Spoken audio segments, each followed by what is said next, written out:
Ada orang namanya Sulaiman ini.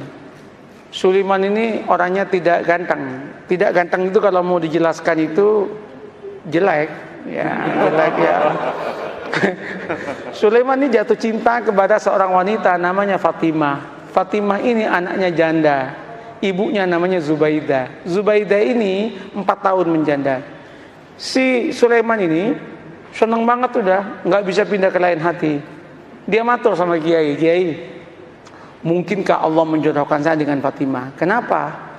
Wajah saya dengan wajah dia, Kiai, berbeda jauh, Kiai. Kiainya mengatakan, tidak ada yang tidak mungkin kalau Allah mau, nak. Gimana caranya, Kiai? Kamu tahajud berdoa kepada Allah tiap malam, dikasih doanya. Dan kemudian kamu itu agak rajin main ke situ, mengenalkan diri. Namanya PDKT, katanya. Oh, nggih. Apa yang terjadi? Orang ini tahajud tiap malam berdoa. Doanya itu unik. Ya Allah, jodohkan saya ya Allah dengan Fatimah. Kalau Fatimah itu bukan jodoh saya ya Allah, tolong dijodohkan ya Allah. Kalau Fatimah sudah jodoh dengan orang lain ya Allah, ya tolong digagalkan ya Allah, dan kemudian dengan saya ya Allah. Tapi ya Allah, kalau memang takdirnya ya Allah bukan takdir saya ya Allah, ya tolong dirubah takdirnya ya Allah, katanya. Coba dia itu masalah, tapi dia akrab dengan Allah. Allah senang kok dia akrab itu. Nah, setelah setahun udah kenal, matur sama Kiai, Kiai, sampun Kiai, sampun niki setahun penuh kula nika tahajud dungatang Allah Ta'ala. Terus napa langkah selanjutnya Kiai? Anu mawon, kata Kiai, kamu datangi besok hari Jumat jam 6 pagi, maksimum jam 7, jangan lewat, karena itu waktu yang istijabah dalam cinta, namanya Zahroh, katanya. Mantap Pak, ini primbon ya, primbon ini ada mujarobatnya ini. Nah, berangkat itu. Ketika berangkat, Assalamualaikum, yang jawab Bu Zubaidah. Waalaikumsalam. Sampean Mas Sulaiman, nggih Bu. Ada apa kok pagi-pagi? Penting Bu. Nggih monggo pinara. Nggih matur nuwun, duduk. Dek Fatimah pun di Bu. Wah, baru keluar sama temennya itu. Jalan-jalan lari pagi kayaknya. Bu, singkat cerita, kalau panjenengan setuju alhamdulillah, tapi kalau jenengan enggak setuju ya innalillah Bu. Apa Mas? Saya kan sudah 1 tahun kenal dengan panjenengan sekeluarga. Saya itu ingin saya ini melamar Adinda Fatimah untuk jadi istri saya. Ternyata Bu Zubaidah menangis. Bu, kenapa Bu Ibu menangis? Ibu Zubaidah kemudian mengatakan, Mas, kenapa sampean kok kemudian mau ngelamar anak saya? Kenapa Bu? Mbok ya dengan saya saja, katanya kan. Saya sudah 5 tahun menjanda, katanya. Langsung si Sulaiman mengatakan, Bu, doa saya tiap malam Bu, minta Fatimah Bu. Mohon maaf Bu. Ibunya mengatakan, Mas, saya 1 tahun kenal dengan sampean. Sejak pertama ketemu saya berdoa kepada Allah supaya jodoh dengan sampean. Kata cowok ya kan. Rupanya ada pertarungan doa itu kan. Pertarungan doa. Weh, ketika itu apa yang terjadi Pak?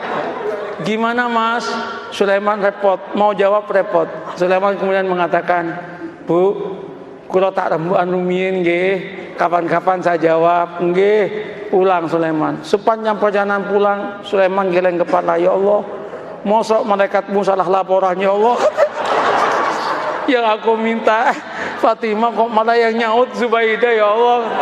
Masa malaikat itu salah laporan gitu kan? Apa yang terjadi Bapak Ibu? Nyampe Kiai itu, gimana Man? Gawat Kiai katanya. Kenapa? Salah alamat Kiai katanya.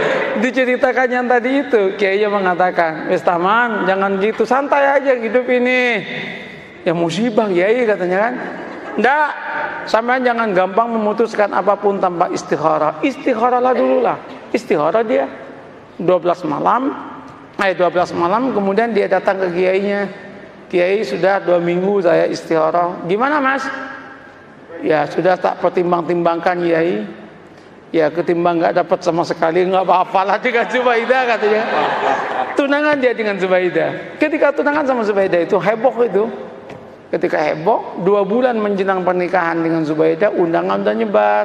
1 bulan udah gedung udah disiapkan, nyewa gedung. 2 minggu itu udah disiapkan makanan udah macam-macam. 10 hari menjelang pernikahan, Ibu Zubaidah ketabrak becak, mati. Ketabrak becak, masuk selokan, kepalanya itu masuk ke selokan, mati. Ini serius ini. Mati. Loh ini nggak ngarang ini. Mati, Pak. Cerita nyata, Pak. Iya. Cerita nyata. Ini bukan FTV, Pak. Bukan sinetron ini. Tapi kalau masuk TV pasti lucu ini. Nah, apa yang terjadi? Mati kan? Ketika meninggal heboh itu. Singkat cerita, keluarganya Bu Zubaidah rapat. Rapatnya apa? Ini udah mesen semua. Kalau digagalkan, betapa kerugiannya banyak. Terus gimana? Kawinkan saya dengan Fatimah. Maka kawinlah dengan Fatimah. Qabiltu nikaha. Maka yang namanya Sulaiman mengumpulkan innalillah dengan alhamdulillah. Innalillah, ibu mati, alhamdulillah dapat anaknya. Setelah qabiltu nikaha, langsung dia giring kepala dan berkata, ya Allah, malaikat enggak salah laporan, ya Allah, ya Allah. Ini yang saya sebut la tadri la'allahu yuhdisu ba'da dzalika amra. Ini yang saya katakan, mengapa kita harus membangun optimisme? Tanamlah optimisme. Jangan kemudian, wah, Indonesia yang akan datang akan hancur, Indonesia yang akan datang begini. Orang itu capek, Pak. Katakan, kalau kamu itu bertuhan dan beragama dengan baik, Allah yang menyatakan barokah dari langit akan diturunkan, yang dari bumi akan dinaikkan, dan kita pun akan bahagia. Oleh karena itu Indonesia jadilah Indonesia yang santri, yang beragama, yang siap untuk tunduk dan patuh kepada aturan agama. Maka Allah akan berikan barokah dalam kehidupannya. Selesai dong. Begitu caranya membangun harmoni dalam kehidupan ini.